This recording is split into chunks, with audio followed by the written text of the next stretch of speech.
बिस्मिल्लाहिर्रहमानिर्रहीम। अस्सलाम वालेकुम नाज़रीन, प्रोग्राम में आपको खुशामदीद कहता हूँ। मैं हूँ नवीद सती और आप देख रहे हैं कैपिटल वन, हमारा डिजिटल प्लेटफॉर्म। सबसे पहले वंस अगेन आप तमाम देखने वाले सुनने वालों को ईद उल अज़हा मुबारक हो। और ये जो सुन्नत इब्राहीमी इस वक्त जारी व सारी और जोश व जज्बे से हम देख रहे हैं कि ये जो दिन मनाया जाता है। लेकिन हम बार बार एक मैसेज देते हैं कि आप अपने अज़ीज़ व क़ारिब और अपने जो है पड़ोस में ज़रूर देखिए। कुर्बानी का मकसद जो है, जो कुर्बानी का फ़लसफ़ा है, उसको समझिए और उसका जो है वो हक़ अदा कीजिए। आज़ाद जम्मू कश्मीर के इलेक्शन हों या PP 38 का इलेक्शन होने को जा रहा है। 25 जुलाई को आज़ाद जम्मू कश्मीर में इलेक्शन होने जा रहे हैं और 38 PP 38 में 28 जुलाई को होने जा रहे हैं। उस हवाले से डॉक्टर फ़रदौस आशिक़ भी मैदान में आ चुकी हैं और आज ही बताया जा रहा है कि जनाब कोई ईद मिलन पार्टीज़ हो रही हैं और वो बाकायदा तौर पर इस्तीफ़ा दे के मैदान में उतर रही हैं। और ये भी बताया जा रहा है कि वो ईद के शायद दूसरे तीसरे दिन वो कश्मीर की भी कुछ तहरीक इंसाफ के कुछ जो जम्मू और वैली की हैं वहाँ पर भी, और फिर कश्मीर के भी शायद कुछ हलकों में वो किसी की कैंपेन करेंगी। यानी हो बहुत सी बातें हो चुकी हैं। एक अफसोसनाक ख़बर थी जो आपसे उस दिन भी हमने शेयर की थी, मज़ीद भी आपसे शेयर करते हैं। एक तो इस वक्त तूफ़ानी बारिशें, सावन का जो मौसम है वो आप जानते ही हैं, तूफ़ानी बारिशों का सिलसिला भी जारी है। पीर के रोज़ जो है वो जो बहुत से लोगों ने वहाँ पे कहा कि इस पे आवाज़ भी उठाई जानी चाहिए कि जो नीलम वन और नीलम टू, स्पेशली नीलम वन जो इस वक्त नीलम वन है, वहाँ पर आप देखते हैं कि आए रोज़ कोई ना कोई हादसा होता रहता है। आप देखते हैं वहाँ पर जो राब्ता सड़कों की जो सूरत हाल है, कभी किसी वक्त उस पर पूरा प्रोग्राम भी करेंगे। इंतहाई नागुफ्ता बेस सूरत हाल है वहाँ पर। और आए रोज़ जो वहाँ पर पहाड़ी इलाका है, वहाँ राब्ता सड़कें ना होने की वजह से गाड़ियाँ जो हैं वो तसादम का शिकार होती हैं, गिरती हैं। रिसेंटली गुज़िश्ता हफ़्ते भी एक गाड़ी को हादसा पेश आया, एक में जो कुछ लोगों की शहादत भी हुई है। ज़ाहिर है डेफ़िनेटली हम ये देखते हैं कि ये वो एरियाज़ हैं जहाँ पर सबसे पहले जो है वो बुनियादी सहूलियात आवाम को पहुँचानी चाहिए। आज़ाद जम्मू कश्मीर की तारीख़ उठा के देख रहे हैं, जो खरबों रुपए का बजट अभी तक गया है। आज उसका हिसाब लगाना शुरू करें कि आवाम देखें कि अगर आवाम पे वो लगाया जाता तो आज आवाम भी करोड़पति होती। लेकिन बदकिस्मती ये होती है कि अभी भी आप देखते हैं पैसे की जो रेल फिल हो रही है, पैसे के ऊपर टिकट सेल होते हैं, पैसे के ऊपर हुकूमतें बनती हैं, फिर जो है वो ओहदे ख़रीद फ़रोख्त होती हैं। और आए रोज़ आप देखते हैं जब हुकूमत बनेगी तो उसके बाद मज़ीद ओहदे जो है वो कैसे ख़रीद फ़रोख्त होती है। आम शहरी जो है वो वहाँ पर ही रहता है, उसका जो दर्द है या उसकी जो मामलात हैं वो सिर्फ इलेक्शन की कैंपेन तक ही उनके सुने जाते हैं, उसके बाद नहीं सुने जाते। ये जो वाक़या पेश आया है वो आसमानी बिजली गिरने का, वो ख़बर आप तक पहुँची है कि जम्मू से जो नीलम की तरफ हमने देखा कि ये बिजली कोई आई और गिरी। फिर उसके बाद ये अबार भट्टा जो गाँव है वहाँ के एक मकान पर बिजली गिरी और एक माँ, बेटी और बेटा शहीद हो गई। मैं इसलिए इसको शहीद कहूँगा कि डेफ़िनेटली वो एक गहानी मौत है। और फिर 2 जो अफराद हैं वो बुरी तरह से झुलस गए। उनको वहाँ पर इमदाद के लिए भी क्या है वो आप बाखूबी जानते हैं कि वहाँ पर नीलम से लेकर आप देख लें कि मुज़फ़्फ़राबाद में थोड़ी सी कोई सूरत हाल है, उसके बाद सीधा इस्लामाबाद, पिम्स, होली फैमिली या किसी प्राइवेट हॉस्पिटल की तरफ ही लोग आते हैं। कोई ऐसा अभी तक हम ये नहीं कह सकते कि जो पहले वादे होते रहे हैं वो नहीं हुए। बात करेंगे मुस्लिम लीग नून की, कि मुस्लिम लीग नून की ज़ाहिर PTI के ऊपर बात की, पीपल्स पार्टी के ऊपर बात की। मुस्लिम लीग नून की भी कुछ एरियाज़ ऐसे हैं जहाँ पर उनके उम्मीदवार मैदान में हैं, मजबूत हैं। लेकिन बहुत से एरियाज़ ऐसे हैं जहाँ पर मुस्लिम लीग नून और पीपल्स पार्टी, मुस्लिम लीग नून और PTI, मुस्लिम लीग नून और मुस्लिम कॉन्फ्रेंस, वो बहुत से ऐसे सीट्स हैं जहाँ पर अभी कुछ भी कहना कबल अज़ वक्त होगा। बड़ा कांटेदार मुकाबला है। कभी कई जगह पे 3 पार्टीज़ के दरमियान है, कई जगह पे 4 पार्टीज़ भी में से भी कुछ कहा नहीं जा सकता। इसलिए वो एरियाज़ अभी हम उनको टच नहीं कर रहे। आने वाले दिनों में उनमें मज़ीद बेहतरी जो चीज़ें चेंज होंगी वो आपसे शेयर करेंगे। मुस्लिम लीग नून की बात करें तो मुस्लिम लीग नून की आज़ाद जम्मू कश्मीर में अगर तीनों डिवीजन्स की बात करें तो मुस्लिम लीग नून टिकट से लेकर अभी तक स्ट्रगलिंग की पोजीशन में है।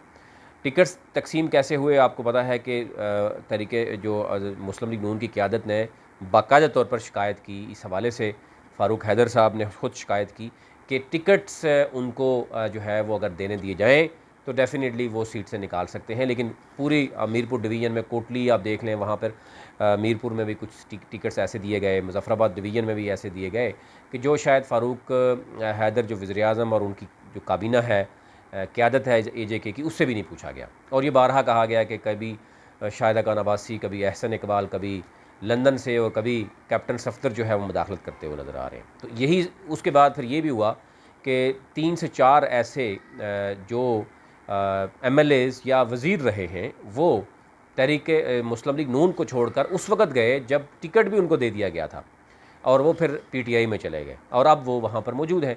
और इस तरीके से भी मुस्लिम लीग नून को नुकसान उठाना पड़ा कि टिकट भी उनको दिया और उसके बाद जब वो चले गए तो टिकट किसी और को देना, डेफिनेटली उससे पहले देना और चीज़ होती है, लेकिन टिकट किसी कोई छोड़ के चला जाए उसके बाद किसी को देना फिर मजबूरी बन जाती है। तो ये सूरत हाल हुई कि वहाँ पर फिर ये भी फ़ैसला हुआ, एक दफ़ा आपने देखा होगा कि शाह गुलाम कादर जो स्पीकर हैं मुस्लिम लीग नून के, फिर मुस्लिम लीग जो वज़ीर-ए-आज़म हैं, उनका भी ये फ़ैसला हुआ कि वो भी 2 हल्कों से इलेक्शन लड़ेंगे। आल्दो वो लड़ रहे हैं, मुश्ताक मिनास की बात हुई कि वो भी 2 लड़ेंगे जब मीर अकबर भी चले गए। तो लेकिन एनी हाउ फिर आहिस्ता से करके नए फेसेस भी सामने आए हैं।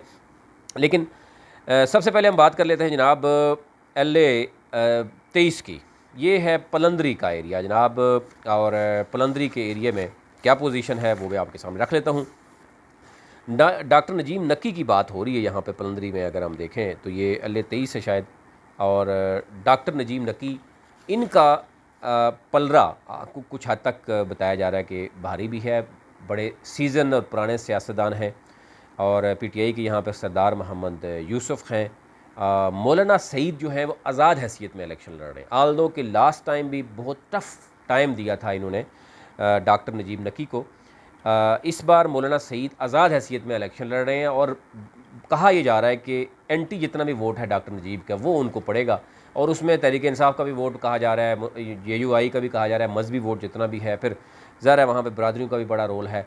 तो ये देखना होगा कि यहाँ पर यह पोजीशन क्या हो सकती है, पर एक आज़ाद हैसियत में भी कुछ मज़ीद भी लोग हैं वो कहाँ तक करेंगे। लेकिन ये वो सीट है जहाँ पर ये कहा जा सकता है, मुस्लिम लीग नून इसको क्लेम भी कर रही है कि यहाँ पर ये मुस्लिम लीग नून सीट निकाल सकती है, लेकिन कुछ भी कहना कबल वक्त है। ये मौलाना साहब इस दफ़ा जो है वो किसी और जो है वो कहा जा रहा है कि इनकी बैक 3-4 एरिया से हो रही है, यानी ऐसे लोग भी कर रहे हैं कि जो इशारा करते हैं और फिर उस तरफ चल पड़ते हैं, वो लोग भी इनको इशारा कर रहे हैं, और इसके साथ साथ जो है वो जो ज़राए हमारे बता रहे हैं PTI भी अंदरूनी तौर पर कर रही है, और एंटी जितना भी वो कर डॉक्टर नजीम नक्की का वो भी है। तो सरप्राइज़ दे सकते हैं सईद साहब, लेकिन डॉक्टर नजीम नक्की फिर भी यहाँ पर काफ़ी हद तक ये भारी नज़र आते हैं। तो ये एक सीट है जो मुस्लिम लीग नून की काउंट हो रही है। इसके अलावा बाकी जितनी भी सीट्स हैं वहाँ मुकाबला हो रहा है, बड़ा सख्त मुकाबला हो रहा है, और उसमें सरप्राइज़ दिया जा सकता है मुस्लिम लीग नून की तरफ से। लेकिन एट दी एंड आखिरी जो 3-4 दिन होते हैं वो हुक्मरान जमात जो भी होती है फेडरल में, वो उसको फ़ायदा होता है कि वो जोड़ तोड़ कर लेती है। अभी तहरीक इंसाफ को ये आज ज़रूर हासिल है कि वो जोड़ तोड़ कर रही है।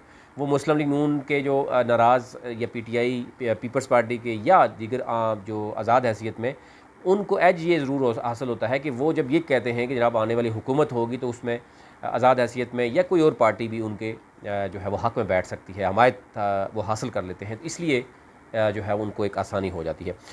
दूसरा जो हल्का है वो है मुज़फ़्फ़राबाद। अगर हम देखें तो चकार का, यानी राजा फ़ारूक हैदर का ये हल्का है। यहाँ पर अभी तक तो सूरत हाल राजा फ़ारूक हैदर के लिए बेहतरीन बताई जा रही है। मतलब बहुत मुश्किल है वहाँ पर राजा फ़ारूक हैदर को वज़ीर-ए-आज़म भी रहे, और वज़ीर-ए-आज़म रहने 2 हल्कों में इलेक्शन लड़े। एक में तो जो दीवान अली ख़ान चुग़ताई हैं वो बड़ी मजबूत है, हिकमत अमली के साथ चल रहे हैं, और दूसरा जो है वो है जनाब यहाँ पर, क्योंकि अब फ़ारूक हैदर यहाँ पर बेसिकली सादात फैमिली का वोट बैंक लेके चलते थे। अब तहरीक इंसाफ ने यहाँ पर ज़ीशान हैदर एक जो काज़मी हैं वो नौजवान तहरीक इंसाफ ने उसको उतार दिया, और बड़ी अच्छी कैंपेन वो शख्स कर रहा है, और 15,000 के करीब बताया जा रहा है, 15-16 हज़ार यहाँ सादात फैमिली का वोट है, और उसमें से 10-11-12 हज़ार भी जो है वो उसकी वो आ सकती है, टर्न आउट आ सकता है, और यहाँ पर वो सेट बैक कर सकते हैं। डॉक्टर मुश्ताक भी इलेक्शन लड़ रहे हैं, वो भी कहा जा रहा है कि सरदार जो फ़ारूक है उनकी फ़ैमिली से हैं, राजा फ़ारूक की फ़ैमिली से हैं, और लास्ट टाइम इन्होंने सपोर्ट भी की थी। तो यहाँ पर 2-3 चीज़ें तो हैं कि जो मुश्किल डाल रही हैं इनके लिए, और साहबज़ादा इसहाक़ ज़फ़र जो है वो सरप्राइज़ दे सकते हैं। लास्ट टाइम 2016 की अगर बात करूँ 16,315 वोट लिया था सरदार साहबज़ादा इसहाक़ ज़फ़र ने, और फ़ारूक हैदर ने 30,625 दिया था, लेकिन उस वक्त हुकूमत थी मुस्लिम लीग की वफाक में पंजाब में बरजीस ताहिर समेत आपको इल्म है कि जो है वो काबीना के 4-5 लोग जो है मौजूद थे वहाँ पर, और अच्छे तरीके से मुस्लिम लीग नून की जितनी भी तारीफ़ की जाए कम है कि 2016 में अच्छी हिकमत अमली से वो मैदान में उतरे थे और 32-33 सीट्स ली थी, और जो कहीं नाराज़ अगर टिकट सही नहीं तकसीम होता तो उसको फ़ौरन मना लिया जाता था, जो कि तहरीक इंसाफ में ऐसा नहीं हो सका, और तहरीक इंसाफ अभी भी इसीलिए मुश्किलात का शिकार है। लेकिन अब की बार हम देख रहे हैं कि मुस्लिम लीग नून के नाराज़ लोग भी दूसरी तरफ पार्टी में जा रहे हैं, कुछ लोग इक़्तिदार के पीछे भी जा रहे हैं। तो बहुत से लोग ये भी पूछते हैं नून लीग के जनाब कि नून लीग की हुकूमत बनाएगी, तो फिर मेरा सवाल ये होता है कि अगर नून लीग हुकूमत बनाएगी तो जो आपके वज़ीर है वो वज़ीर टिकट छोड़कर क्यों दूसरी पार्टीज़ में जा रहे हैं? अगर आपकी ही हुकूमत दोबारा आनी है तो डेफिनेटली ये तो चीज़ें सियासत में बहुत चीज़ें आती रहती हैं। यहाँ पर ये यानी उनका कुछ बेहतर है पोजीशन राजा फारूक हैदर की, कि सीट निकलेगी तो यही सीट निकलेगी, अदरवाइज़ फिर कुछ भी नहीं मिलेगा। आगे चलते हैं तो यहाँ पर है जनाब, क्योंकि ये दो LA-25 और उसके बाद सॉरी LA-32 की बताया जो है, और LA-23 जो पलंदरी का है। LA-25 जो है नीलम शारदा शाह गुलाम कादर बड़ा मुश्किल में है यहाँ पर। लेकिन जो हमारे ज़राए ये बता रहे हैं कि मियाँ वहीद की पीपल्स पार्टी की जो LA-26 की सीट है, और LA-25 में शाह गुलाम कादर का सख्त मुकाबला है, जो वहाँ पे तहरीक इंसाफ के उम्मीदवार हैं, बुज़ुर्ग उम्मीदवार हैं, हाजी गुले ख़ानदा जो है। लेकिन लोग उनको शामिल भी हो रहे हैं, लेकिन जो है यहाँ पे कह रहे हैं मुक़्तदरा हल्के भी और पीपल्स पार्टी भी और कुछ दीगर हल्के भी चाहते हैं कि वहाँ पर जो है वो शाह गुलाम कादर को सपोर्ट की जाए, वहाँ से उनकी सीट निकले, और LA-26 में नून लीग किसी न किसी तरीके से जो है वो कोशिश करे और मियाँ वहीद वहाँ पर मजबूत हैं वो सीट निकाले। तो यानी ये सीट डिस्कस हो रही है। अब मुश्किल वक्त है मुस्लिम लीग के लिए। ये 4-5 सीटें वो हैं जहाँ पर मुकाबला और मुकाबले के साथ बड़ा कम मार्जिन है। बाकी कई ऐसे एरियाज़ हैं जहाँ पे मुस्लिम लीग नून डिस्कस ही नहीं हो रही, यानी तीसरे नंबर चौथे नंबर पे भी आ रही है, और फिर एट दी एंड जो वज़ीर थे वो उठा के वो दूसरी पार्टीज़ में चले गए हैं। तो ये एक बहुत बड़ा मसला बना है। एनी हाउ यहाँ पर LA-25 यानी शाह गुलाम कादर, LA-32 मुजफ्फराबाद फारूक कादर का जो बाई गाँव है चकार, यहाँ पर उनकी पोजीशन बेहतर है, ये सीट निकल रही है, और ये भी बताया जा रहा है कि इन दोनों को ये सीट देना भी ज़रूरी है मुस्लिम लीग नून को। पलंदरी की बताया डॉक्टर नजीब नकी की पोजीशन कुछ बेहतर है, लेकिन वहाँ पर डॉक्टर जो हैं मौलाना साहब आज़ाद हैसियत में इलेक्शन लड़ रहे हैं, और ये भी बताया जा रहा है मुक़्तदरा हल्के उनको सपोर्ट भी कर रहे हैं, और पोजीशन उनकी काफ़ी है, और वहाँ सरप्राइज़ मिल सकता है डॉक्टर नजीब नकी को। आगे चलते हैं जी। यानी कश्मीर के 33 हल्कों में सिर्फ ये 3 हल्के हैं या 4 हल्के हैं जहाँ पर मुस्लिम लीग नून इस पोजीशन में है कि वो सीट निकाल सकती है, यानी आप समझेंगे मुकाबले के बाद। बाकी हल्के जो भी हैं वो आप देख भी सकते हैं, मुझे कोई ऐसा हल्का नज़र नहीं आया या मेरी टीम ने कोई ऐसी चीज़ नहीं बताई, तो मैं आपसे शेयर नहीं कर पाता। कई जगह पर मुकाबला है, लेकिन ये कहना कुछ भी कबल इस वक्त है कि सीट निकलेगी। अच्छा, एनी हाउ आगे चलते हैं। गुजरांवाला की सीट है LA-35। ये जनाब क्योंकि जम्मू और वैली की सीट्स हैं, यहाँ की पोजीशन में आपके से शेयर कर लेता हूँ कि जम्मू और वैलीज़ की यहाँ पे पोजीशन क्या है। LA-35 की बात की गई है। गुजरांवाला यहाँ पर है PMLN के चौधरी इस्माइल लास्ट टाइम उन्होंने वोट बैंक लिया था, यहाँ वोट बैंक उनका है 15,848, और तहरीक इंसाफ के यहाँ पर मकबूल अहमद है 8,920 वोट उन्होंने लिया था। और इस दफ़ा ये भी बताया जा रहा है कि जो नून लीग के लोग कुछ थे वो तहरीक इंसाफ में डील करने की कोशिश कर रहे थे, कुछ शामिल भी हुए हैं, लेकिन फ़िलहाल मुस्लिम लीग नून के जो चौधरी इस्माइल हैं मैक्सिमम वोट उनके साथ है। अगर तहरीक इंसाफ ने या मकबूल अहमद ख़ान ने कोई मैक्सिमम सपोर्ट कोई सरप्राइज़ ना दिया, ये कहा जा रहा है कि आने वाले दिनों में कुछ तहरीक इंसाफ के पंजाब के मिनिस्टर वहाँ पे जाने वाले हैं और ऐलानात होंगे, और ऐलानात के बाद अगर अवाम ने मसला ये है कि यहाँ पे नून लीग का वोट ही जाएगा उधर, क्योंकि गुजरांवाला में आपने देखा होगा कि अभी भी तहरीक इंसाफ की हुकूमत के होने के बावजूद गुजरांवाला डिवीज़न में अगर आप देखेंगे तो मैक्सिमम मुस्लिम लीग नून का ही जो है वो सीटें मौजूद हैं मुस्लिम लीग नून की। MNAs MPs मुस्लिम लीग नून के हैं, तो यहाँ पर मुस्लिम लीग नून अगर चाहे तो सीट आसानी से निकाल सकती है, और अगर बहुत ज़्यादा सपोर्ट अच्छे ना किया PTI करगी तो फिर सरप्राइज़ भी मिल सकता है। आगे चलते हैं। अटक की सीट है LA-39, राजा मोहम्मद सदीक जो है LA-39 जो है, इनके बारे में ये कहा जाता है कि ये इंतहाई शरीफ नफ्स शख्स हैं, वहाँ पे परमानेंट वहाँ पे होते हैं, लोगों को सपोर्ट भी करते हैं, और लास्ट टाइम 11,058 वोट लिया था। और दूसरी पोजीशन उस वक्त थी पीपल्स पार्टी की फ़खर जमान 5,662, और पीटीआई के जो थे वो तीसरी पोजीशन थी, उनके 4,485। इस दफ़ा टिकट तब्दील कर लिया गया है पीटीआई की। वहाँ पर जो है वो एक कर्नल रिटायर्ड हैं, उनकी वाइफ हैं नाजिया न्याज़, डॉक्टर नाजिया न्याज़, उनके पास टिकट है, कंपेन अच्छी कर रही हैं। लेकिन ये भी बताया जा रहा है कि तहरीक इंसाफ के कुछ लोग जो टिकट के उम्मीदवार थे वो कोई राज़ी नहीं है, उनको कोई अच्छा नहीं लग रहा, और जो है वो पार्टी के अंदर रहते हुए उनकी वो सपोर्ट कर रहे हैं मुस्लिम लीग नून के राजा मोहम्मद सदीक़ को। अब ये तो 25 जुलाई को ही अंदाज़ा होगा कि क्या है, लेकिन यहाँ पे राजा मोहम्मद सदीक़ की पोजीशन अभी भी बेहतर है। और ये भी कहा जा रहा है कि 2-3 दिन में अगेन जो है वो सरप्राइज़ मिल सकता है। अब कर्नल साहब हैं, कर्नल साहब की वाइफ हैं, वो किस हद तक जाते हैं, कहाँ तक सपोर्ट हासिल करते हैं, ये कुछ भी कहना कबल वक्त है। आगे चलते हैं जनाब। LA 44 है, और ये है इस्लामाबाद, रावलपिंडी और मरी की सीट है। अहमद रज़ा कादरी साहब हैं यहाँ पर। LA 44 में आपसे सामने रखता हूँ LA 44 की क्या पोजीशन है यहाँ पे। LA 44 है, और यहाँ पर मुस्लिम लीग नून के अहमद रज़ा कादरी 2000 यानी 2085 वोट इन्होंने लिया था। और उस वक़्त MC की जो थी मेहर नसा, और इनके साथ अगर हम देखें तो अब पोजीशन ये है कि यहाँ पर बशीर अहमद ख़ान नए उम्मीदवार हैं तहरीक इंसाफ के। तो इनके बारे में 2-3 चीज़ें बात भी हो रही है कि नए भी हैं, अभी उस तरह का ग्रास पे इतना वो वर्क नहीं है। और लेकिन एक बात हो रही है कि अभी इस्लामाबाद, मरी की, रावलपिंडी की सीटें ही तहरीक इंसाफ के पास हैं। और अगर मरी में भरपूर इनको, आल्दो मैं देख रहा हूँ कंपेन तो ये चला रहे हैं, मरी में तहरीक इंसाफ इनको सपोर्ट कर रही है, इस्लामाबाद की तीनों सीटें तहरीक इंसाफ के पास हैं, पिंडी की भी तहरीक इंसाफ के पास हैं। तो उस वक़्त 2016 में अगर बात करें तो इस्लामाबाद की भी सीटें और मरी की सीट भी मुस्लिम लीग नून के पास थी।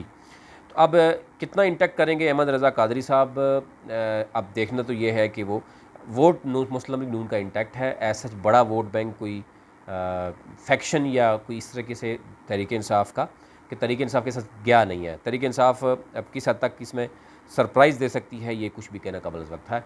लेकिन यहाँ पर अहमद रज़ा कादरी का आज भी ये बताया जा रहा है, कहा जा रहा है कि वो अपना वोट बैंक ही सिर्फ अगर उसको देखें तो वो निकाल सकते हैं, नून लीग सीट निकाल सकती है। तो ये ओवरऑल आप ये अंदाज़ा कीजिए कि इसके अलावा बहुत सी सीटें ऐसी हैं जहाँ पर मुकाबला ज़रूर मुस्लिम लीग नून का हो रहा है, लेकिन पोजीशन उस तरह की मजबूत नहीं है।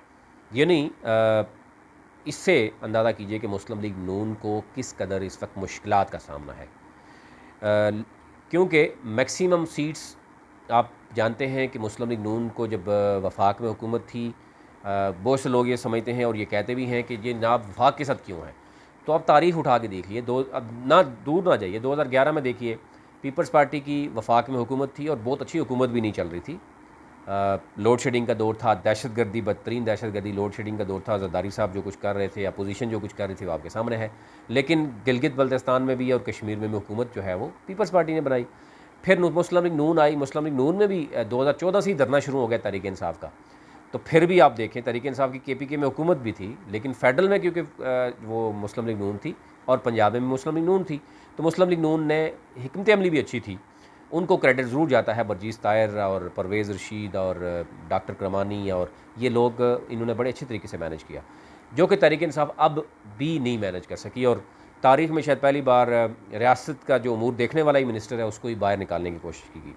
फिर एक दूसरे के ख़िलाफ़ जो गैर पार्लिमानी अल्फाज आज भी हम देख रहे हैं। आज भी बात ये हो रही है कि मरीम नवाज़ ने जब वज़ीर-ए-आज़म की जो पहले वाइफ थी उसके बारे में बात की है और वज़ीर-ए-आज़म ने उसके बेटे के बारे में बात की। तो ये चीज़ें तो जो हैं बिलो द बेल्ट, अब ये नहीं, सियासत में आम तौर पर हम देख रहे हैं कि एक्सेप्टेबल होना शुरू हो गई ये चीज़ें, जो कि नहीं होनी चाहिए थी।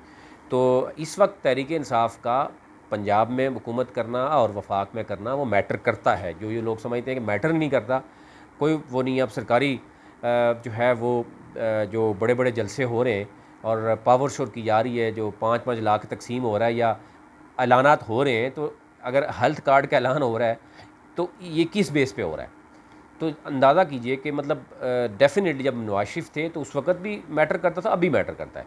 ठीक है, कहीं किसी हद तक नून लीग जो है वो सीट्स निकालेगी, लेकिन इसका हरगिज़ मतलब ये नहीं है कि तहरीक इंसाफ मैटर ही नहीं करती और यानी वफाक में हुकूमत मैटर नहीं करती, बहुत मैटर करती है। और असल मैटर ये करती है कि ये मैटर नहीं करना चाहिए। आवाम को लेट दी पब्लिक डिसाइड कि जनरल इलेक्शन के साथ ही इलेक्शन होने चाहिए, पहले तो बात ये होनी चाहिए। लेकिन क्योंकि जीबी और एजेके का ये शुरू से ही हम देख रहे हैं कि जब से ये 11वें इलेक्शन है कानून साज असम्बली कश्मीर के, तो ये ऐसे ही चलते हुए नज़र आ रहे हैं। जब तक ऐसे चलते रहेंगे, जब तक जो भी हुकूमत होगी, वो आप मुशर्रफ साहब के दौर में देख रहे हैं एमक्यूएम की भी सीटें वहाँ पे थीं, अब एमक्यूएम क्यों नहीं है? अगर आप ये समझते हैं कि वफाक और पंजाब की हुकूमत मैटर ही नहीं करती, तो मुझे बताएं एमक्यूएम की कितनी सीटें एक्सपेक्टेड हैं, या मुशर्रफ साहब की कहाँ पे वहाँ पे स्टे है, या पीपल्स पार्टी यहाँ पे कहाँ पे स्टैंड कर रही है इस वक्त, नून लीग कहाँ पे स्टैंड कर रही है। तो डेफिनेटली ये चीज़ें हैं। और आने वाले दिनों में अगर आप 2000 बात करेंगे जब 26 की, तो ज़ाहिर है उस वक्त सूरत हाल और चेंज होगी। 2023 में जो भी हुकूमत बनेगी उसके बाद सिलसिला क्या रहेगा, ये कुछ भी कहना काबिल ज़रूरत है। लेकिन अभी तक ये सूरत हाल है, इसमें जो भी तब्दीली चेंजिंग आएगी वो आपसे ज़रूर शेयर करेंगे। चैनल को ज़रूर सब्सक्राइब कीजिए, बेल आइकन पर ज़रूर क्लिक कीजिए ताकि नए आने वाली वीडियो आप तक पहुँच सके और हमारी टीम आप तक बर वक्त खबरें पहुँचाती रहे। बहुत शुक्रिया।